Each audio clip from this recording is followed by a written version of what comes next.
interview together. I think it is, yeah. That's right.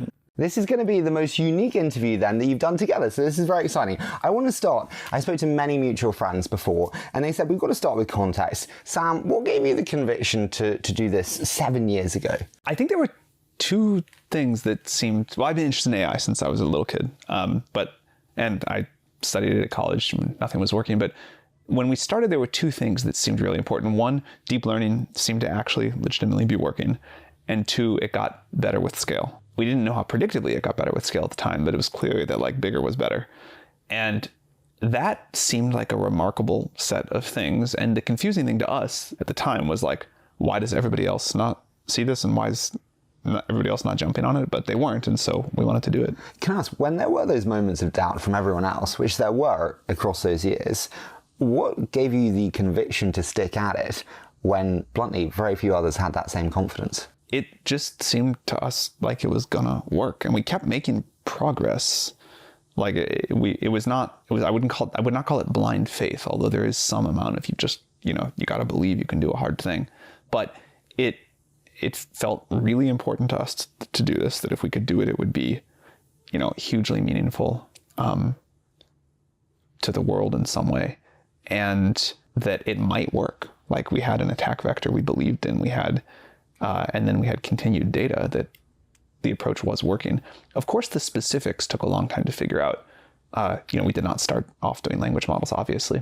We kind of knew that if we could keep doing things that we previously thought were impossible, that was somehow a good sign for progress. And we had this like fundamental conviction on the approach and the attack vector at a very high level for a very long time. And the details took a long time to work out, and many brilliant discoveries by our colleagues. There was never any doubt that AI would be a big deal if we could do it. So that's helpful. Like it's going to be really valuable.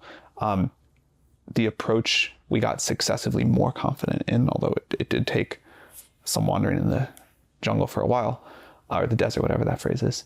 And then, it's like, if you believe something with high conviction and everybody else doubts it, it's like slightly motivating. Yeah. It's definitely kind of annoying, but it's slightly motivating. I mean, as a VC, that would be contrarian, which is not what we do because we're sheep. But I do want to start on actually the relationship that we have here, because it is such a unique partnership. And again, we said this is the first time you've been interviewed together. How did the partnership come to be? Brad, why don't you tell me that? Sure. Well, Sam and I worked together a long time. And we spent a lot of time at YC looking at this batch of companies that was starting to hit the growth stage that were these really deeply technical projects: nuclear fusion reactors, quantum computers, self-driving cars, satellites, things like that. And I was kind of focused on those companies from an investment perspective. And OpenAI was kind of the first company I saw that I was like, you know what, like this one's kind of unique because it kind of just seems to be getting better over time. It's not this kind of binary risk. And I remember pointing that out to Sam and saying, I think there's something that's going to be different about this company as compared to some of the other companies that we were looking at the time. And I ended up spending more time with Greg and Ilya. The properties that Sam describes of these systems just getting better with scale, at first kind of unpredictably and then more predictably, I thought that was just so unique. And I think we kind of saw the same thing, maybe somewhat from different angles. I saw it mostly from an investment perspective of, if that's true, this is going to be really important, just as an investment outcome, just as something that's going to have real impact on the world. And so I really felt that kind of conviction early on, and I just wanted to help any way I could. Did you have that plan that you wanted to join full time? Like, when did that come into fruition that you wanted this to be your mission for the next multi-decade? It wasn't at first. I actually was mostly just trying to help Sam recruit a CFO. Brad actually worked at OpenAI full time before I did. That's true. I beat him there. First time I've beaten Sam on anything. But just take it as a win. Yeah, exactly. No, I was trying to help him recruit, and at the time, no one wanted the job. I asked probably 25 people if they would want to be CFO of OpenAI, which at the time was just a small kind of sleepy nonprofit, and I went 0 for 25. And honest to God, the reason I'm here is because I was so embarrassed to come back 0 for 25 that I said, you know what, why don't I just help out nights and weekends? And that turned into full time very quickly. So, I had no idea about that. Yeah, I was sort of doing like half my time on OpenAI, half on YC. Wow. Yeah. And there were like all kinds of broken things. When did you get full-time YC then, Sam? I started doing OpenAI full-time. It was kind of like a gradual-ish process, but I think like by the spring or summer of 2019. Okay, so Brad beat you to OpenAI. I think that great partnerships are about complementary skill sets. That's for sure.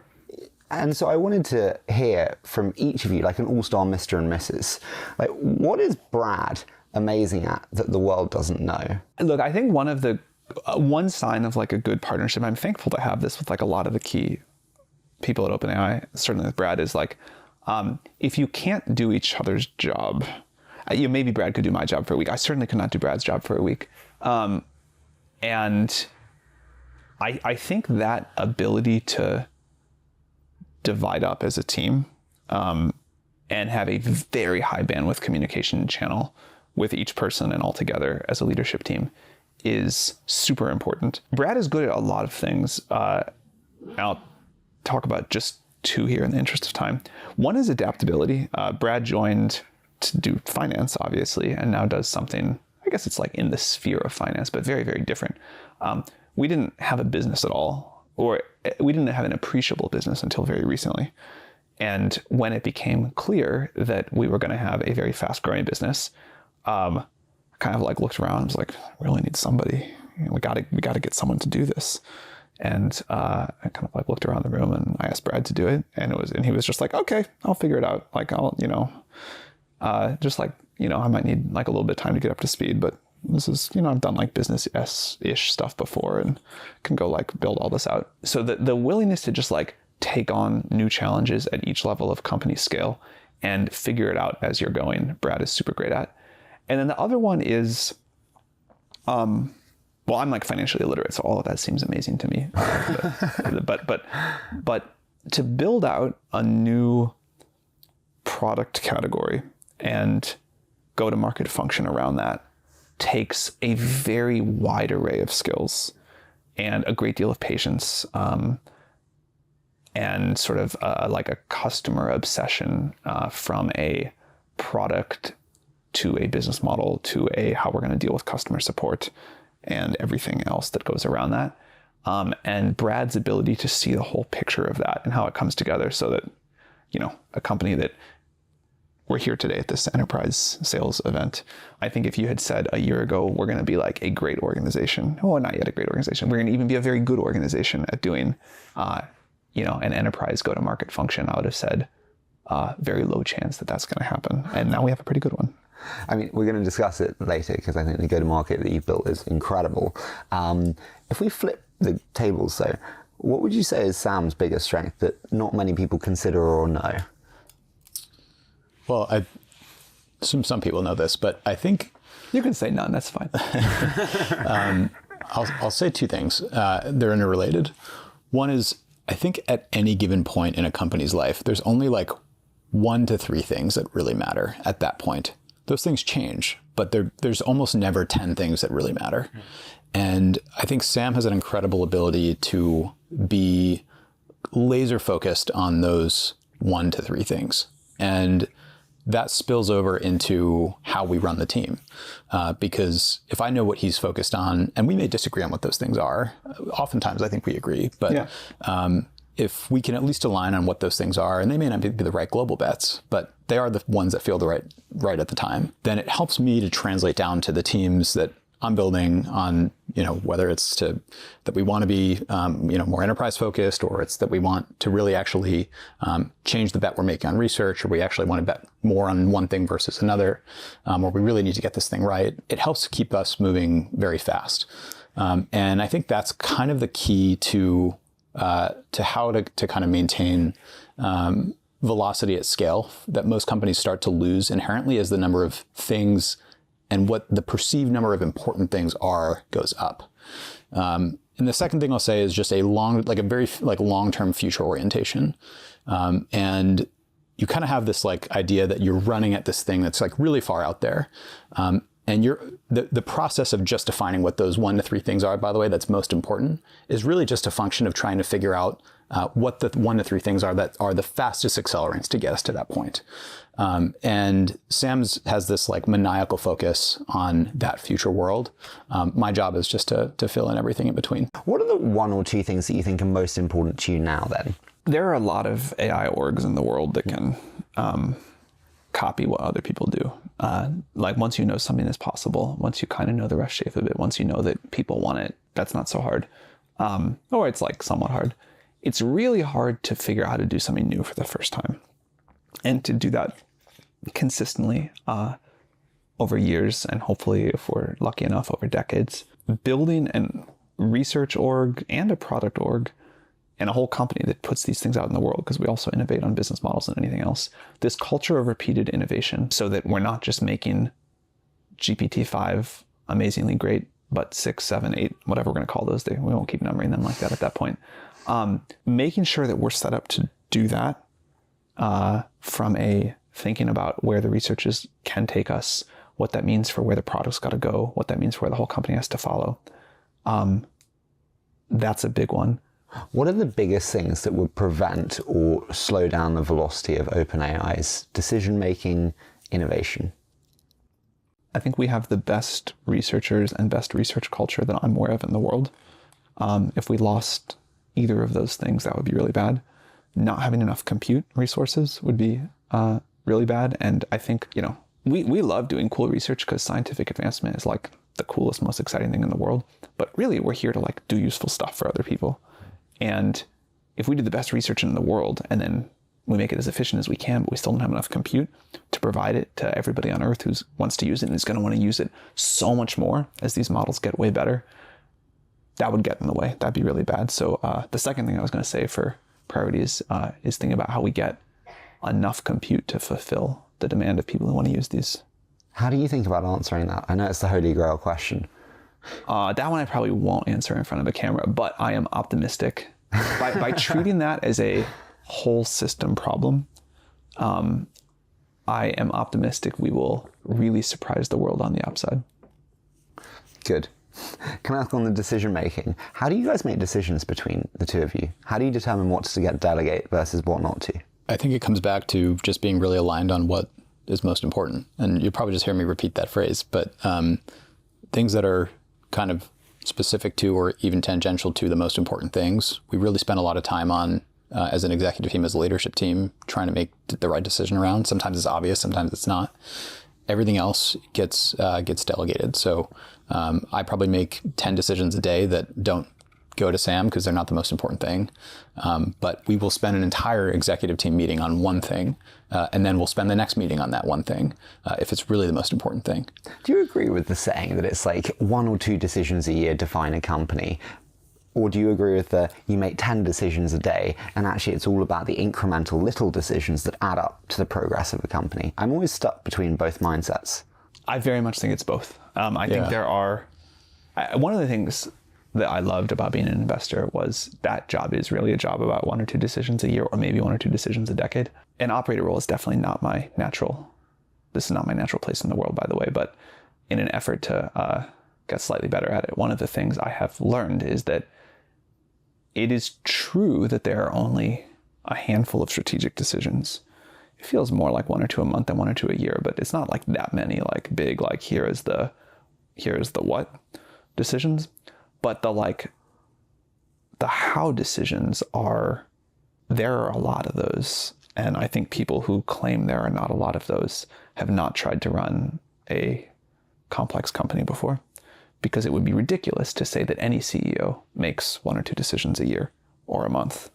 It is really nonstop. But there's a difference between like the big, like we're going to do ChatGPT or we're not going to do ChatGPT.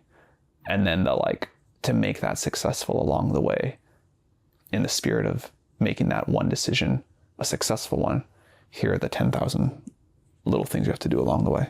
Why do you think you're not an operator? I mean, I'm manifestly not. Like I was very happy. Well, I had a lot of fun being an investor.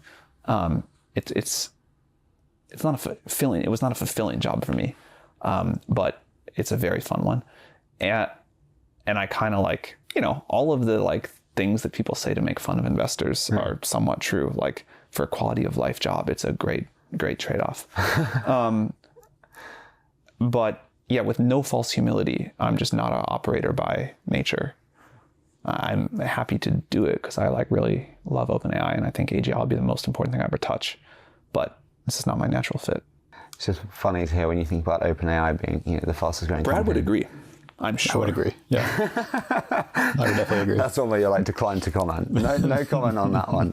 I love that. Can I ask, we mentioned kind of the compute element. In terms of like marginal cost versus marginal revenue, how do we think about when like marginal revenue exceeds marginal cost? I think that's one that a lot of people suggested that we talk about today, especially with LLM-based products, obviously. How do we think about that? And that could be on both sides. I mean, truly, I think of all the things we could talk about, that is the most boring. No offense, that's the most boring question I could imagine. We will. Really? Why is that boring? All you have to believe is that the price of compute will continue to fall, and the value of AI as the models get better and better will go up and up. And like the equation works out really easily. There's ways it can go wrong. Like if the price of compute, if we don't make enough compute in the world and the supply demand thing gets out of balance and we choose for compute, or by a factor of bad planning, we cause compute to be really expensive, then sure, maybe that's the way it goes. But I think we can drive the cost of a very high quality of intelligence to very near zero. And that will just be phenomenal for most things in the world. Not everything, there will be some negatives, but I think the cost of intelligence is about to get really, really cheap. How does open source and the rise of open source further enable that or impact that? There will be a place for open source models in the world. Some people will want them. Some people will want managed services. A lot of people will use both. I kind of think all of these are details that are like quite interesting in some sense, but miss the bigger picture, which is we are in the midst of a legitimate and pretty big technological revolution where intelligence is going from this very limited thing, which is, smart humans have it, but if you like want to do something that requires a lot of intelligence, you got to get a lot of smart people to do something. Like if you want to make a thing like OpenAI, you need a ton of smart people, a ton. If you think about everything in the stack, not just people who work at OpenAI, but the people who make chips and build data centers and all of that, to something where one person will be able to access abundant and very inexpensive intelligence to do just amazing things. Do you think we overestimate adoption in a year and underestimate it in 10? I mean, probably, because I think that's like actually a very deep insight on the way that technology gets adopted in general, because no matter how amazing something is, societal inertia is just a big deal. You only ever get a lot of adoption for something amazing, but also it takes a while to get going. And so I think you do for something cool, you get the 1 year, 10 year thing. Yeah. So probably. I think we'll have a very fast inversion of expectation and reality. I think right now expectations are extremely high. Reality is still pretty bad, honestly. Yeah. These models are not that good. Yeah. I think very quickly expectations will start to come down as people come into contact with today's models. But then very quickly also these models will get really, really good. And you'll see this inversion of expectations reality where all of a sudden then expectations have to catch up. But my question is, you kind of mentioned kind of actual model quality maybe not being as good as can be, and like expectation and reality.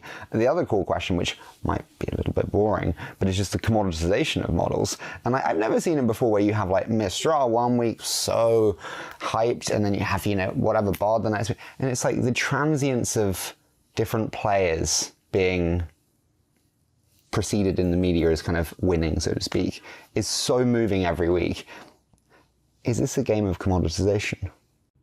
There was a time when there were like more than 100 car companies in the US, I believe, or at least close to that. And if you go like look at some of the old media at the time, it was like, now there's this better car, now there's this better one, now there's this better one.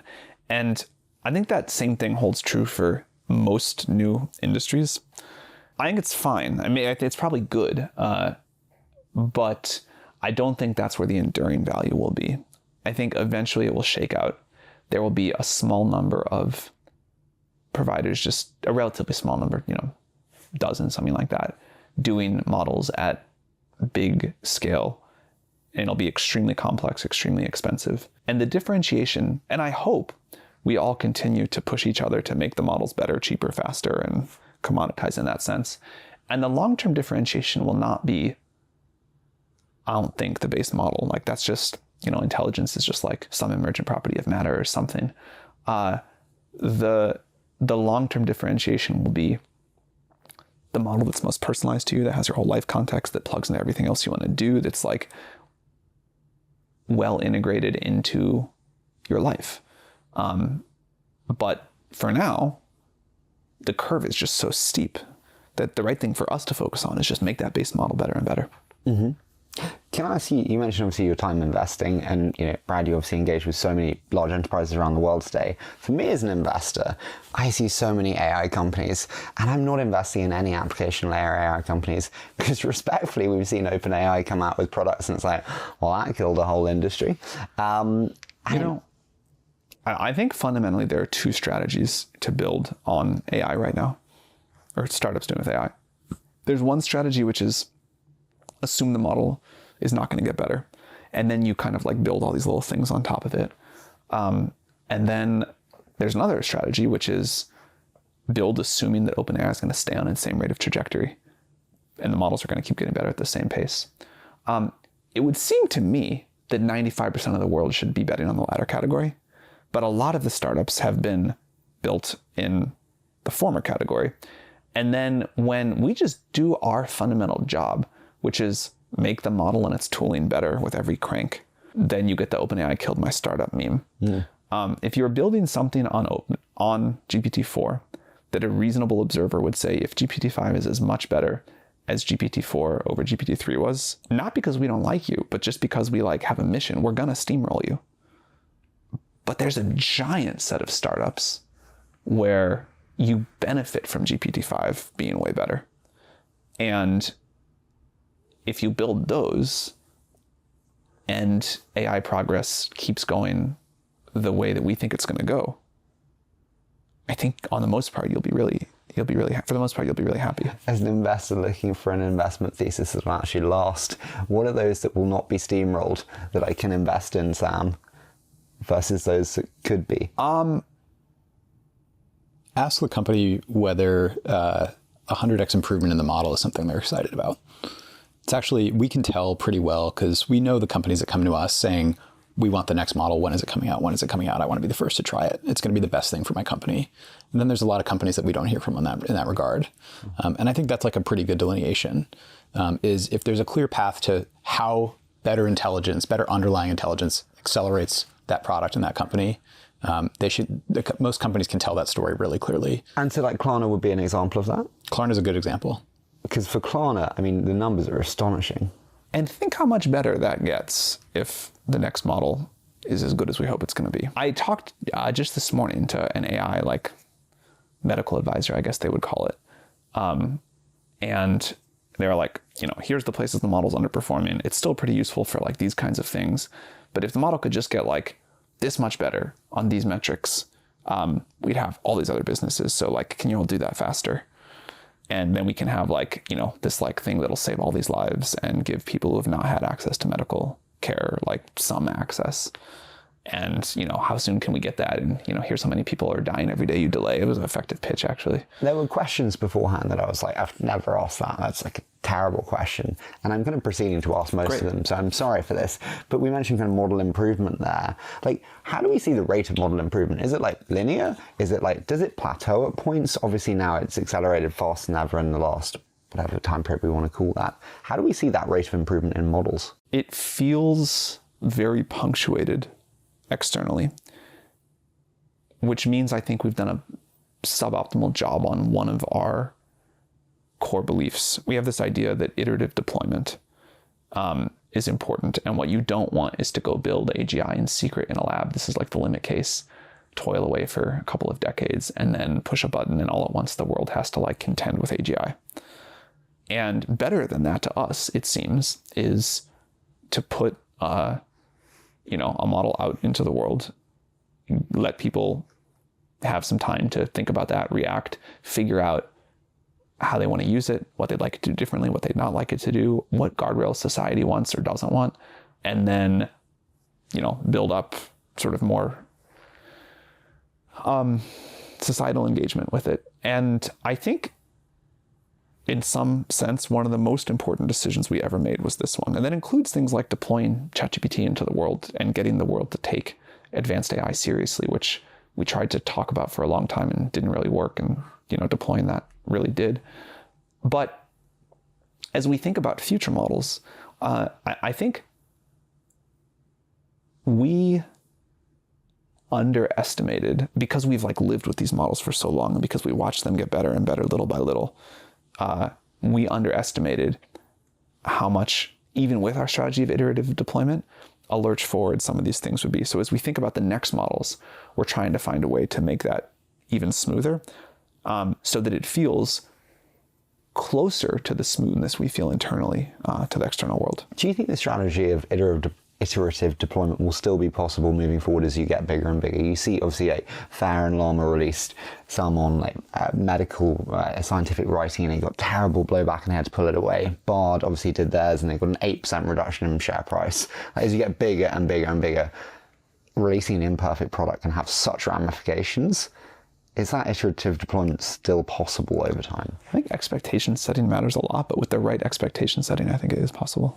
Yeah, I would agree with that. I think we learn a lot also. And so when we released Sora, for example, we get an incredible amount of feedback from the creative community, from media, from industry. And we actually started now to kind of incorporate that feedback into how we think about our research roadmap for that, for that specific modality. And so in a way, like we kind of start with expectations really low. We just try and learn. And we really kind of just listen to the world, and then we try and incorporate that as best we can so that by the time we actually have something we want to share, it's something that really feels useful and people have kind of natural familiarity with it. And it almost feels like it was kind of built more for them. And I think that's like kind of the mode that we'll operate in somewhat here is this, it is really iterative. And it really is this kind of more code development with the world, maybe more than the world appreciates. Can I ask one final thing, and then I do want to go on to GTM, but you mentioned obviously the medical advisor earlier. I hear you've got a passion for how bluntly AI can solve cancer, and specifically certain medical... Well, it's more like I have a passion for how AI can help, I don't want to say help like greatly increase the rate of scientific progress. And curing cancer would be a great example of that. But I do generally believe, and this is like, there's definitely just a personal element of excitement, but I think science is awesome, but I genuinely believe that scientific progress is like the highest order bit of progress for society, economic growth, quality of everyone's lives, all of that. And if AI can help people meaningfully increase the rate of scientific progress, which I believe it will, I think that will be a triumph. What do you think is the biggest barrier to that happening? I think the models are just not smart enough, which sounds like annoying, low information kind of cop-out answer, but I think is like deeply fundamentally true. Like the models just aren't smart enough. You fix that one thing, all these other things get better.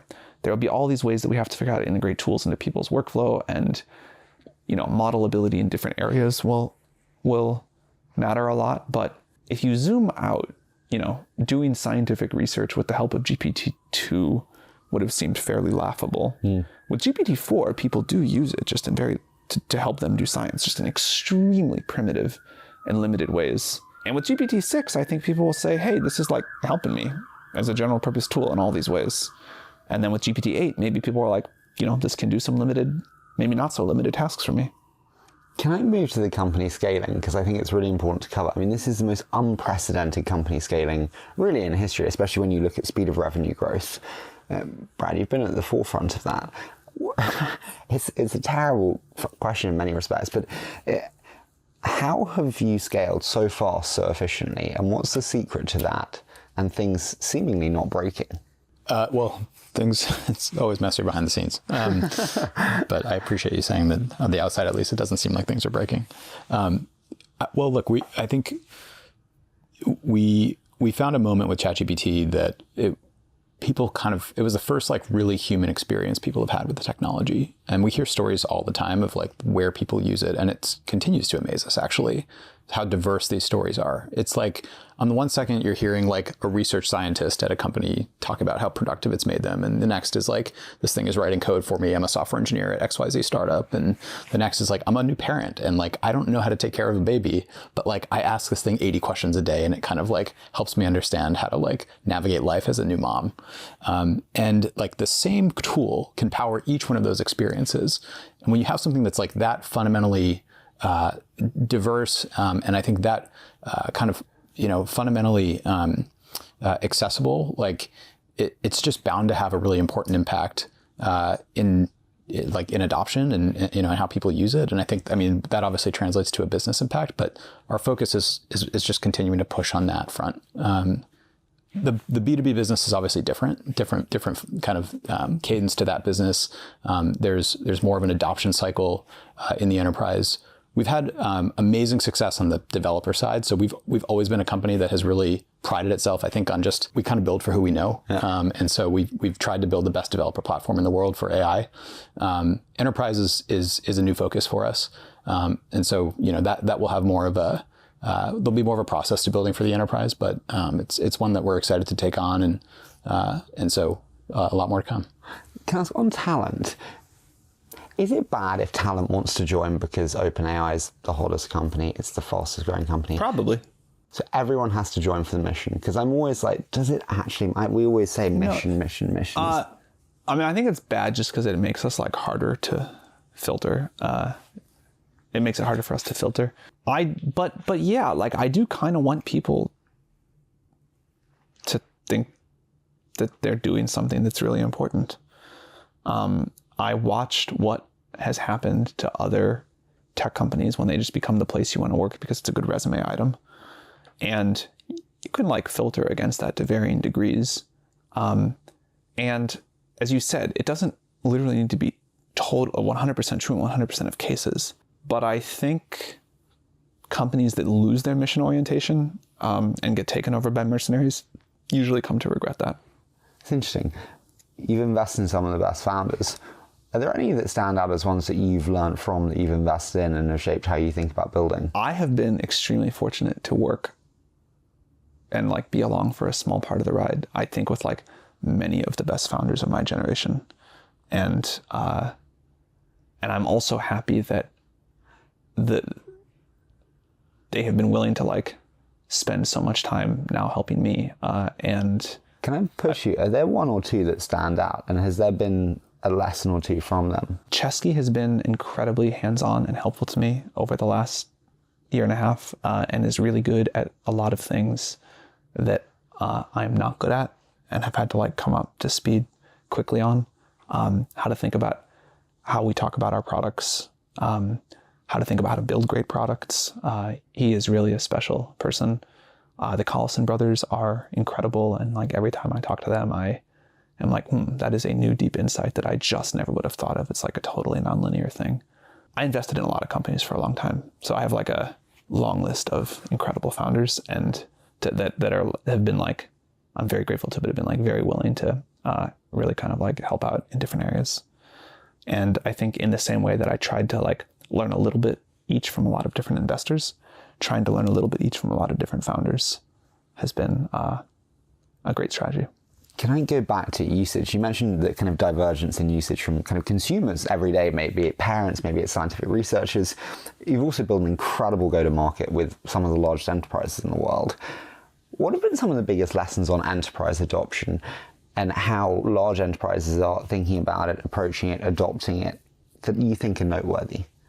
I think the biggest one is enterprises have a very natural desire, I think, to want to throw the technology into a business process with the pure intent of driving a very quantifiable ROI. I know what none of those words mean. But it sounds great. I mean, this is my joke that I couldn't there's do three Brett's strategic levers. I manage my supply chain and it costs me X per year, and I want to take AI and throw it at a specific process in supply chain management and cut 20% of my spend out of this specific area that I spend money on. That type of thing. And that's great. We are here and happy to help you think through that problem. I think people, though, criminally underrate how important it is actually and how much like return you really get on just giving people access to the technology. And that there's this kind of, because you can't quite quantify exactly how it works, but like someone that used to spend 2 days doing something that now spends 2 minutes doing something and is freed up to do like 85 other things in their daily life, that doesn't really show up in how you would think about ROI as an enterprise. But imagine doing that now 10,000 times over, 100,000 times over. How do you explain that to enterprises? Because you're right, it's not like a budget line where you're like, oh, we got rid of X. Yeah. It's difficult to show that supply of time shift. Yeah, I mean, part of it is just having time to show it. ChatGPT is a business product is still so new. We released enterprise back basically in late August, September of last year, and Team is a self-serve product we released earlier this year. So the time in market's been virtually zero, and enterprise adoption cycles are slower. But so I think part of it will just come with time, and part of it just comes with expectations of your workforce will want these tools. And also, like, you're going to start to hire people who will have come from a world where they could only ever use these tools, and they could use as much as they'd like. And they will expect to be able to use them in the workplace. And so I think that, like, over time, we will start to see that shift. But right now, I think there's this kind of weird miscalibration of where people think they should be deploying AI that's going to have high impact with where I would say they should be deploying AI, where there will be high impact. What questions do you think the biggest companies don't ask that they should ask? Questions the biggest companies don't ask that they should ask? Yeah. About how to use AI, about how to integrate it, about concerns that they should think through. A lot of companies think it's static. So a lot of companies think GPT-4 is the best the models will ever get. That's understandable. Every technology they've ever had to adopt has been relatively static. If you think about, like, what the iPhone looked like, what mobile looked like in 2009 versus today, it kind of is the same thing. Like, the form factors change a little bit. They're faster. They're, like, higher resolution, but, like, the technology is pretty much the same. Application development is pretty much the same. Same thing with cloud. And so here they've been handed this new technology, and I think their expectation is like, well, this is it. And I think they don't ask enough about really how steep that rate of change is, and, like, how to think about, like, what the next wave of the technology will be in the wave after that. And how to think through implementing that. Do you think they're set up for that rate of change? Like, we're obviously in London now. European corporates are not that fast moving. When you change as fast as you are changing, it's almost very difficult because they get used to their workflows and processes, and then you change and you update, and it's like, oh, fuck. Well, they're all gone. They're out the window. Do you see what I mean? It's almost hard. Yeah, no, it is hard. And that's what makes our job hard, right? Is I think companies have a desire to want to move that fast, but there's this kind of, when you're operating at 100,000 person or 200,000 person scale, it can be really, really hard. Yeah. And so I think that'll be the big question over the next few years for us. Sam, you mentioned the research-driven kind of culture and the importance to retain that. When you bring in a go-to-market function and sales leaders and whole sales teams, it's very difficult to blend kind of product and sales functions or cultures so efficiently. How do you think about the challenges that one faces? I think this is where Brad and I have a great partnership, in that we have different opinions about maybe how to balance any particular decision. And we're, I think, very good at deferring to the other based off of whoever has, like, more context or feels like it will have a more important impact. But we have really deep agreement, I think, in a way that many people in Brad's role wouldn't, about the critical focus of making sure that we let research drive product and product drive sales. Now, that doesn't exclusively mean that, of course. There's got to be feedback the other direction. And one of the reasons that we love having users now is this is, like, the most important reward signal you can get for if the model's good or not. It's like, how useful is it really to people? Like, that's what matters. But we also know that the best thing we can do to sell more product is to make the product better. And the best thing we can do to make the product better is to have better research. And there's, like, zero disagreement between us ever on that. And that is really important. It's funny, you mentioned the users there. I was chatting to Alex Schultz from Meta before, and he said, ask Sam about growth, and ask him how his mindset has been changed on growth post OpenAI, because it is such a different story. I think there is, like, Alex Schultz is a legitimate growth genius. He'll be there, talking about this retention curve and the 30D here and that and this acronym. And I mean, he really understands the dials of things. I think you usually don't learn that much from failure. You learn more from success. But I think you also don't learn that much from, like, extreme break all the rules, unrepeatable success either. And what we had with ChatGPT, I would be hesitant to say I've learned anything at all about growth. Like, have a once in a generation technological revolution. It's not really, like, actionable advice. So if I wanted to learn about growth, which I do, I'm now very interested in it. Alex probably can't advise me on it at this point, but that's who I would normally ask. Why do you not learn from failure? So I always disagree. You learn something from failure, for sure. You learn some things to exclude, but at least in my own experience, having failed at many, many things and succeeded at some, I have learned much more from the successes. What's been your biggest learning from the success? I mean, so many. Like, what to look for when hiring people. I've now, like, I don't hire externally that often. I'm like a big believer for like my direct reports. I'm like a big believer and try to like promote into that when you can. But certainly, what to look for when promoting someone, what to look for in a founder. I would say, like, yeah, I can like point to my extremely long track record of failed investments and say, I made this mistake here, I made this mistake there, I made, this one over there. Josh Krishner asked that one. He said, ask him what he looks for in founders, because the track is so strong. Well, all of the obvious things, and then I think some of the things that I look for more than other people are founders that are going after something that seems big if it works. I think that is way more important than people realize to like the really outlier returns. So I'm, happy to like lose 9 times out of 10 and like really succeed on the 10th company rather than kind of like do okay 7 times out of 10. I think founders that are like very good at generating lots of new ideas, founders that have like a very fast iteration cycle, obviously like, smart and determined, and all of those things matter.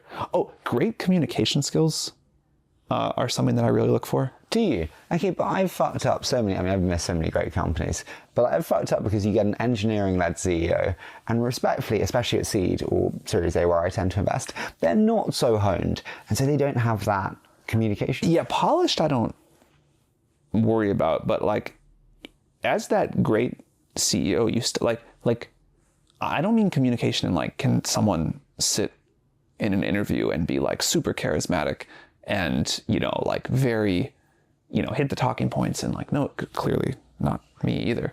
But I do think a lot of the job is communications driven. Like, you have to be able to like explain to the company what we're going to do and why. And you have to be able to like hire people and get them to want to work with you. And you have to be able to like sell things to customers and get people to like try your product. At some point you may have to like talk to wider audiences. So I don't mean it like literally as, can the person give a polished interview? Because I may make it my whole life without being able to do that. We'll see.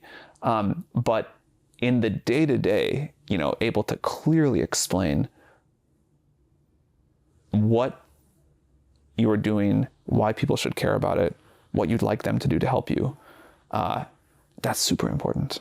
Final one before we do a quick fire. I do have to ask, on the people that you hire at OpenAI, one thing that's quite striking is they're a little bit older, actually, or it certainly appears that way. How do you feel about hiring for experience versus hiring people who would be new to a job but may have that hustle and hunger? And am I wrong to say that you hire for experience and that little bit older? What do you think?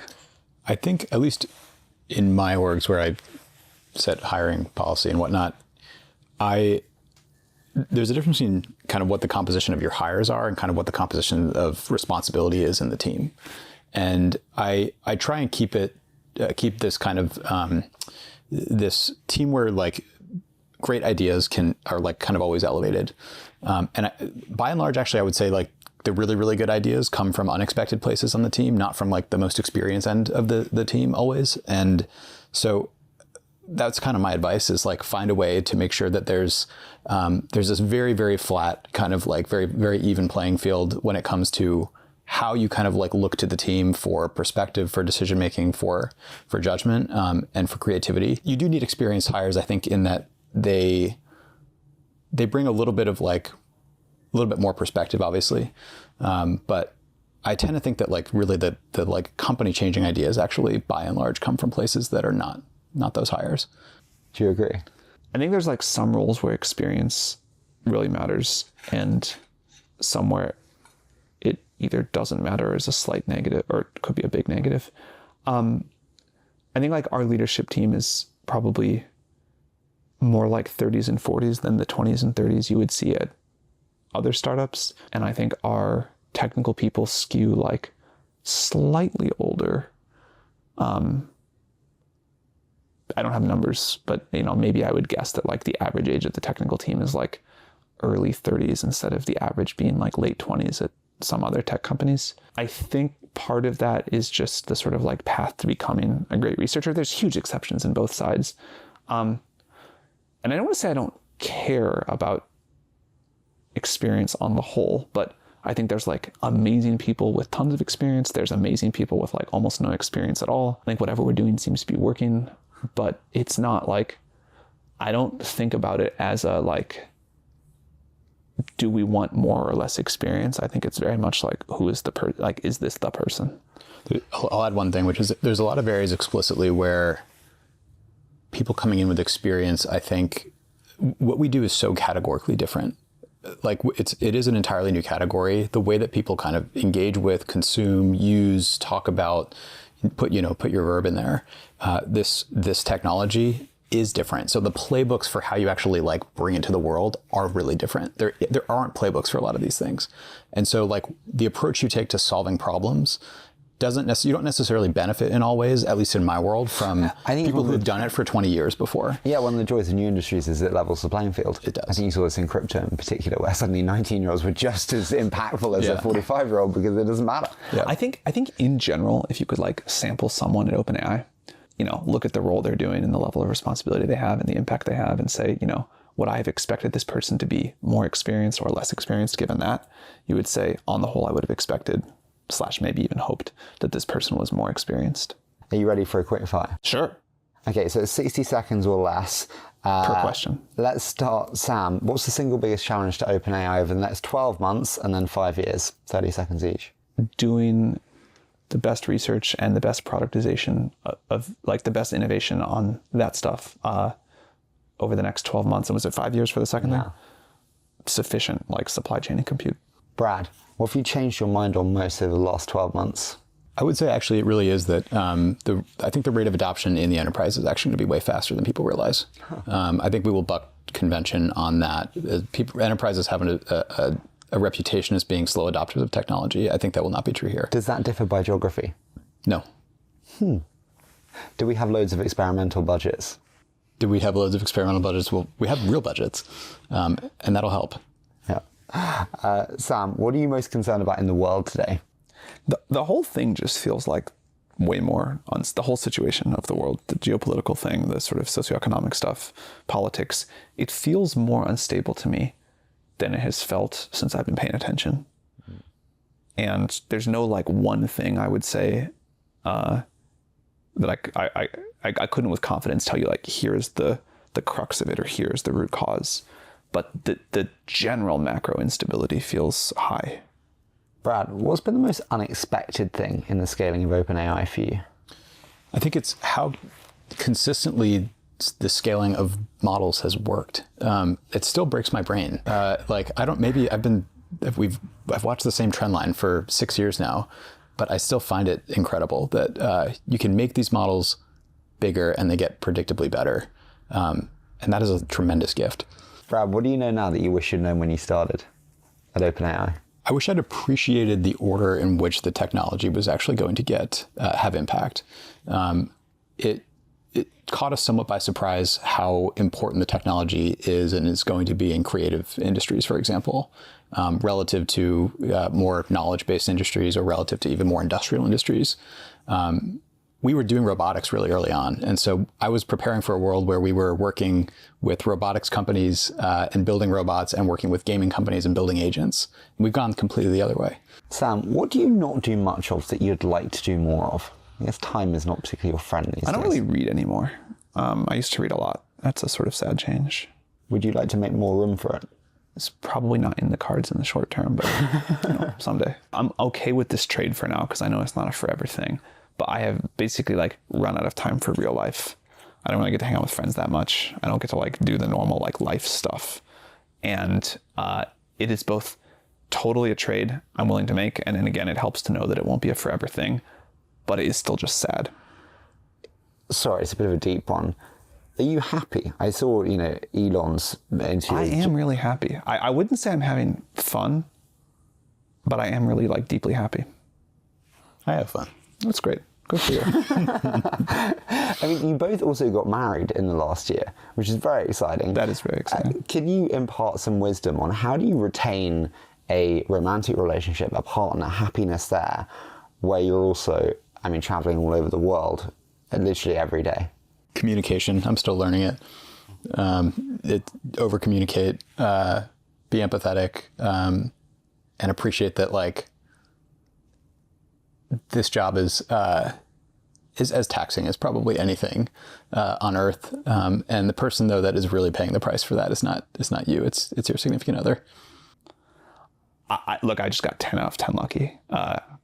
Brad did too. Christy's really great. But I think having a partner who is just sort of like, this is like not what I always signed up for. We used to have this like nice quiet life.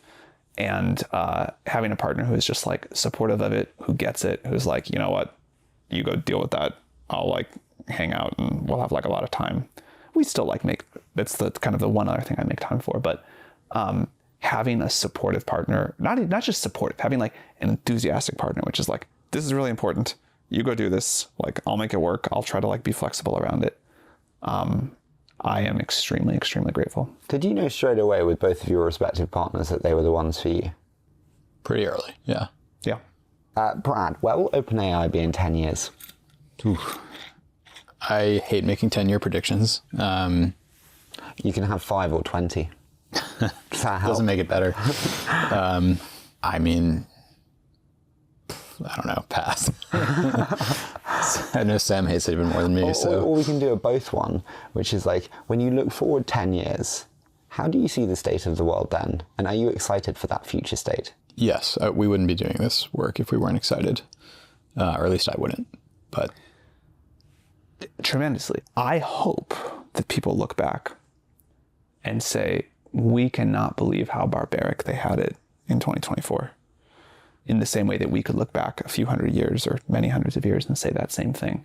It's like, not that we're not all appreciative and grateful for life today, but, you know, people get sick and die prematurely of disease. Not everybody has access to a great education. Not everybody kind of gets to do and spend their time the way they want. To say nothing of like the unimaginable new things that we'll have in this future. Again, it won't be all good. I think there will be like real things that we lose. But on the whole, I am tremendously excited for what a world with genuine abundance looks like. I want to say a huge thank you for doing this. Honestly, it's been so nice to do it in person. I so love doing it with both of you. So thank you both for joining me. Thank you Thanks very for much. having us.